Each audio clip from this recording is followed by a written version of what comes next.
So, last time, I told you that you could play low A on a saxophone. On other saxes, you can also still master it. So let me tell you. So it's about the mouthpiece, right? You can also put it all the way in or put it all the way out. Can I play low A? The moment of truth. And you can see that I just sounded a low A. Hey, it's your boy Manuel Mendoza, and I figured out that you might be able to play low A flat on a saxophone as well.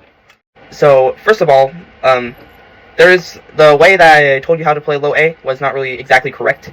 I told you to pull this out a whole ton, but that's it. I just told you that. So the correct way is you do pull this out. So just pull it out as much as you can. If it starts falling, then just put it at the very edge. I don't know.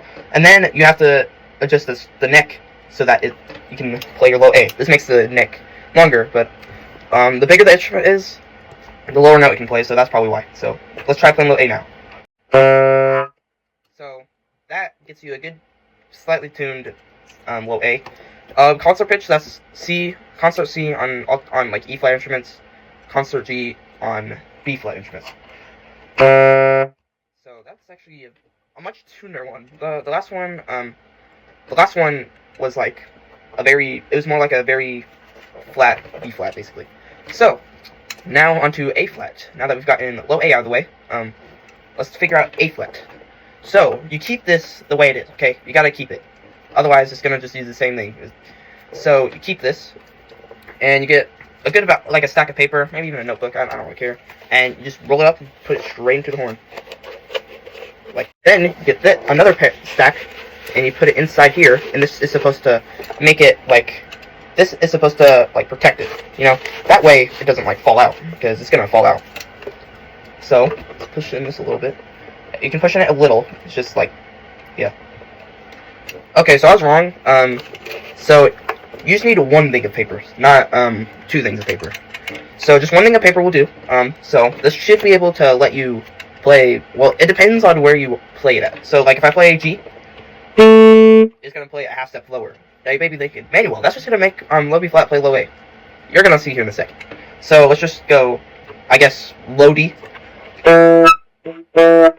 Now, if you can tell, this makes the instrument very out of tone, so it's not really technically useful for playing, you know. So let's try playing low C. That makes it a half step lower. Now low B. That makes low A.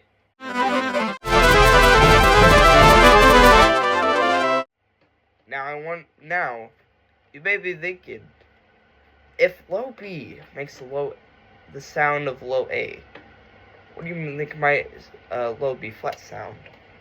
Now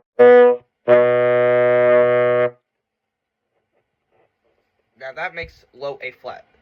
So that concludes that you can not only make low A, you can also make low A flat. And also, by the way, earlier in this video, I tried using this, and I tried physically playing it before filming. And I also figured out you can actually play low G. Now, will this make the instrument sound great? Absolutely not. But if you want to have fun with your instrument and try to play as low as you could possibly can, you can try playing low B flat, or you can try playing low G.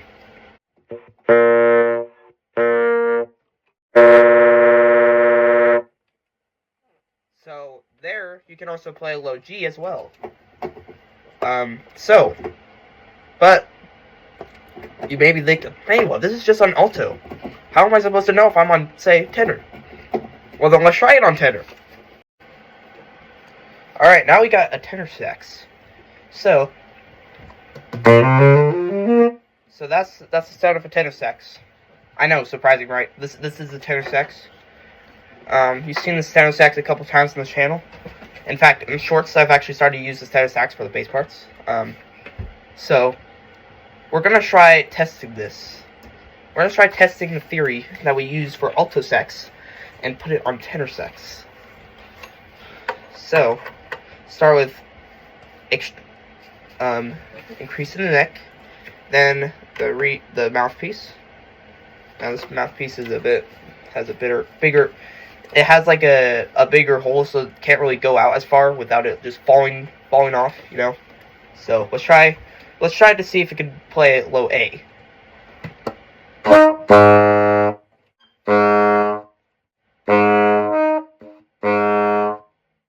Okay, so it doesn't really work when it comes to low A, but we can try seeing if we can play low A with that, and try putting some paper in the horn.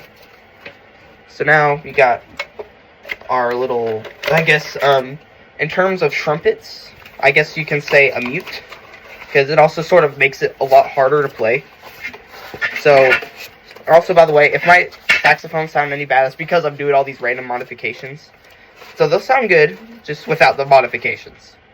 So, let's see if we can play at least low A. Okay, so I've tried. I don't think low A is really possible on a tenor sax, because this is what happens. It just brings it up an octave. So, hypothetically speaking, with the information provided, low A flat's possible on an alto sax. For an alto sax, when it's working properly, like when, like, you know, you able to play easily, it's probably better to have it where the lowest note is low A. But low A flat is also possible. Hypothetically, low G is also possible. So,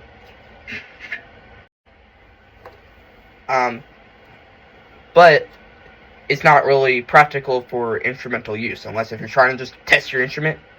I mean, in a concert, you could try using it for, like, for effects, musical effects, you know. And also, by the way, this is how the tenor sax usually sounds. I'm just gonna show you it because I don't want you to think that I just ruined my tenor sax. So here.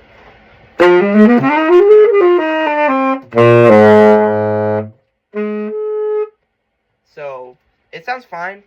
It's just if I add those extensions, it's gonna ruin the tone. Oh, don't worry. But it's not like in bad shape anymore. It's not in bad shape, it's just modifications. I can't even try my alto. Alright, so we got my alto, and it's in a normal form.